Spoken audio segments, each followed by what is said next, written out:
Hi everyone, so Ivy has finally finished her season after we've had a few weeks off doing nothing, and we are now back out and we're going to have a go at working on our hunt bear whistle. So this is the whistle that I would use if I've sent my dog out, probably on a blind, and they don't know where it is, so I stop them and then I blow the whistle to tell them to get their nose down because they're in the right area to find something.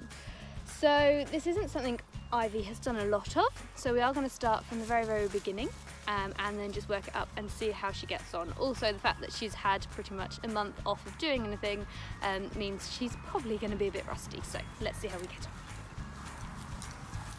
on.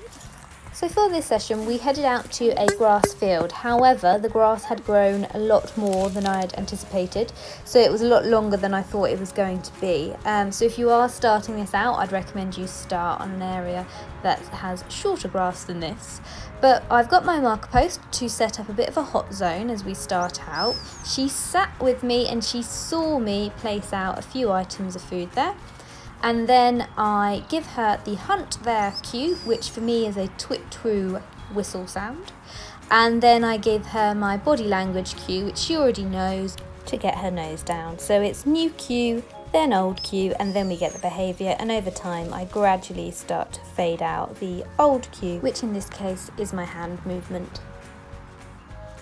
And to start out with, I repeat the whistle cue just before she's about to find a piece of food. So she starts to pair that twit-twoo whistle with finding something.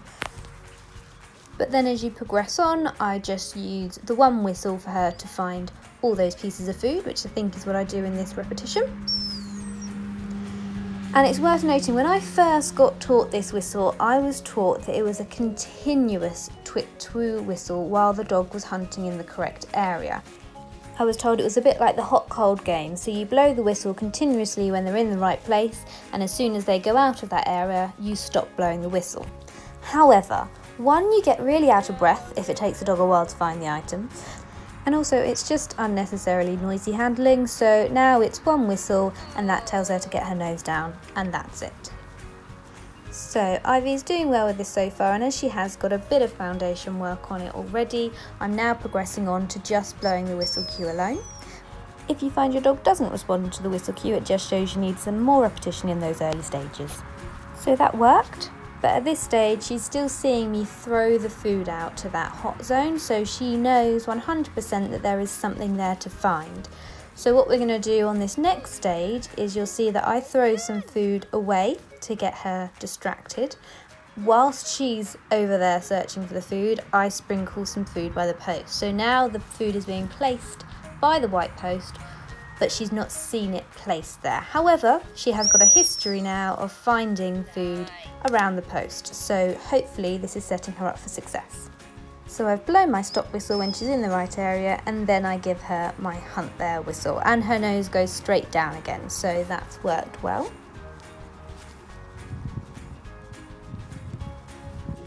So we do a couple more repetitions like this, and then I progress it on further by removing the white post. So that post is there as a hotspot to tell her that she's likely to find something in that area. Now that she's showing me that she really is listening to the whistle and understanding that it means get your nose down, I'm going to take that white stick away and repeat the exact same exercise, just without the visual cue of that marker post being there.